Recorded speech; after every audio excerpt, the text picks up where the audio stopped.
papalitan ng bearing.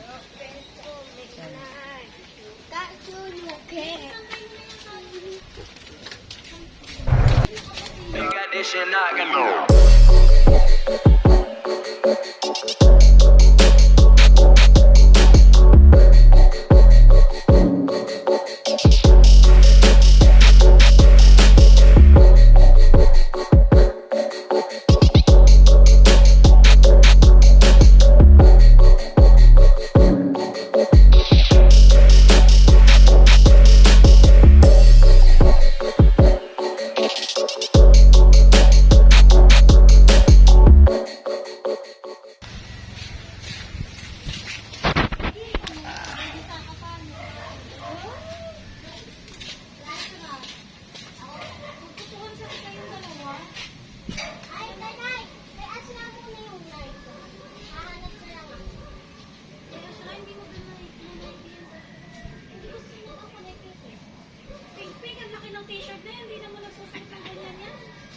Ayun, naulog na.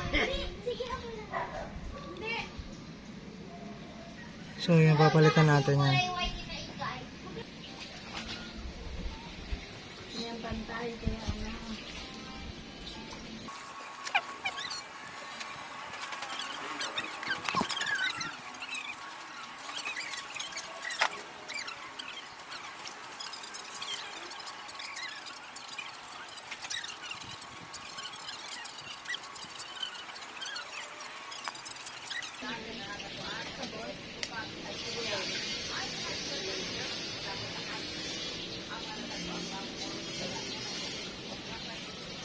So, yan, support na to. Kailangan na natin tanggalin yung clip. May pantanggal talaga dyan na parang long nose. Or pwede din long nose na maliit. Pero kung wala kayong long nose, or yung pantanggal ng circlip mismo, pwede kayo gumamit ng dalawang matulis na bagay gaya ng ginagawa ko, or kahit isang matulis na bagay para sungkitin nyo lang yung clip kasi may butas yan para mailabas nyo.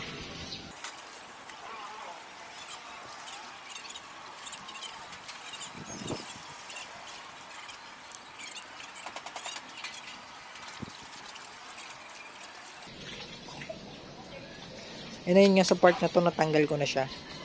Tignan nyo guys, kita nyo may dalawang butas yan.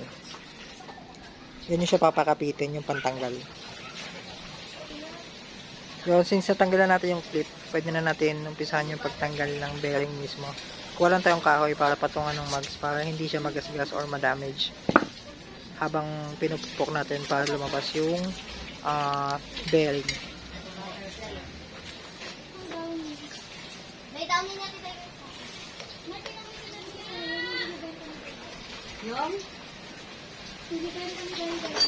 Kuha lang kayo ng bolt na medyo mahaba tapos maliit yung kakasya dun sa butas ng bearing, tapos paluin nyo lang pa sa slant ganito.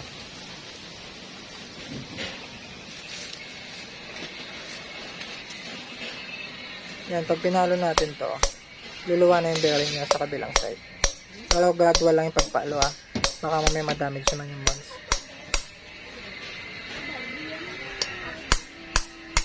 So yun, okay na. Ito guys, natanggal na siya. Lumabas sa kabilang side.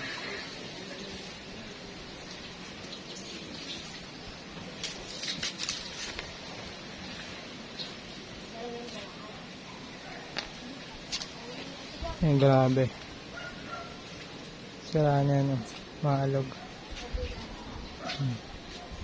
Maulan din kasi yung panahon kaya isang factor din kung bakit mabilis masira yung mga bearings natin. So, ito naman yung isa tanggal na ang kabila.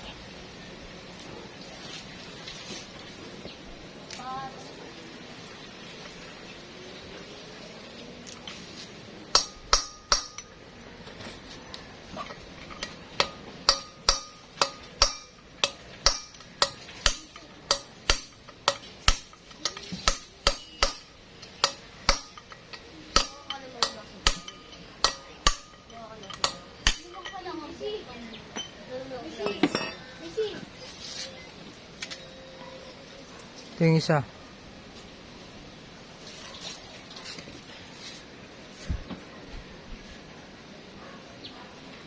Yan, alog na din. So, ramdam na yan pag nagda-drive kayo. So, linisin lang natin to. Then, ready na natin yung ipapalit natin na bearing. Meron na akong bearing, bumili ako.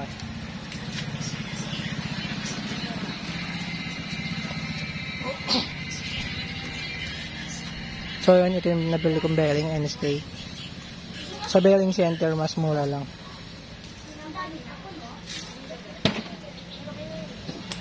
Linisin lang natin to. Tapos, kakabit na natin yung bearing.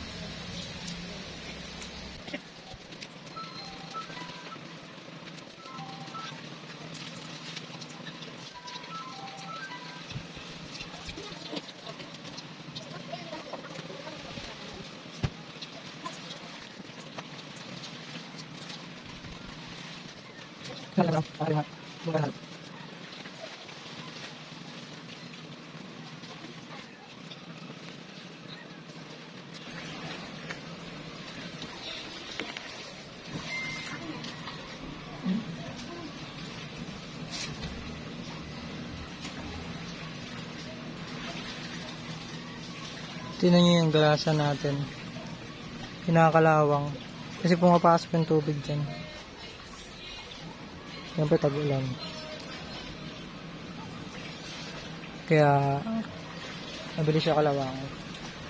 Kaya importante na may grasa kasi isipin nyo guys kung walang grasa yon, mas mabilis siya kakalawangin. Kasi yung may grasa nga, kinakalawang pa din yung loob, diba? What more kung wala?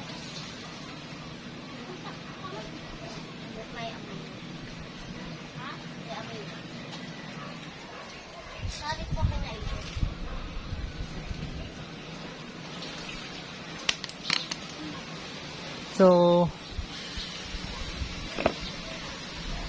okay na to. Ready ko lang yung pamalit natin na bearing. Yun guys, mag-ready lang tayo ng grasa para lagyan natin siya. Paikot. Tsaka yung bearing na dun.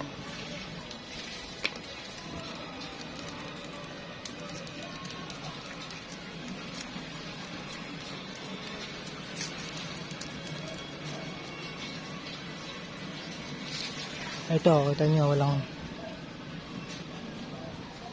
alog na smooth. Hindi kagaya ng luma, alog na.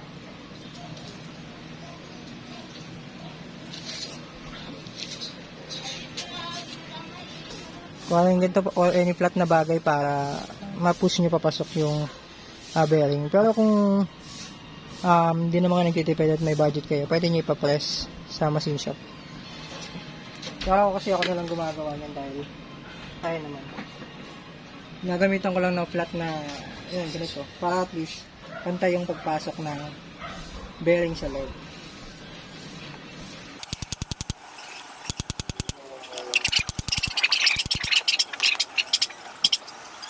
So yan, makikita nyo pasok na siya, diba? Basta gradual lang yung pagpukpok.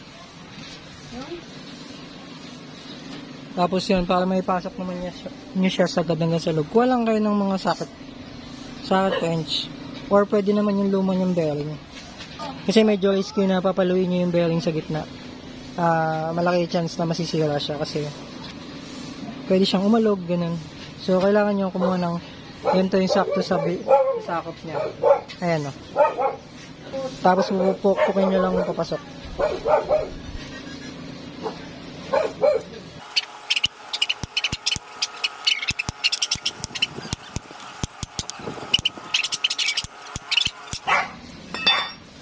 So ayan, okay na siya.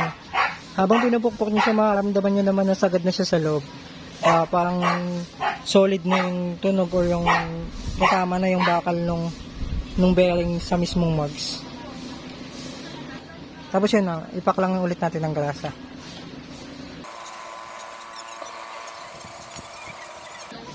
So ayan, ibabalik na natin tong clip.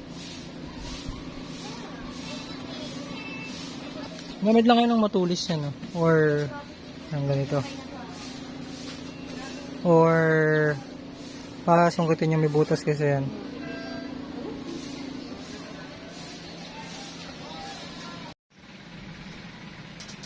So yun guys, nakabit ko na.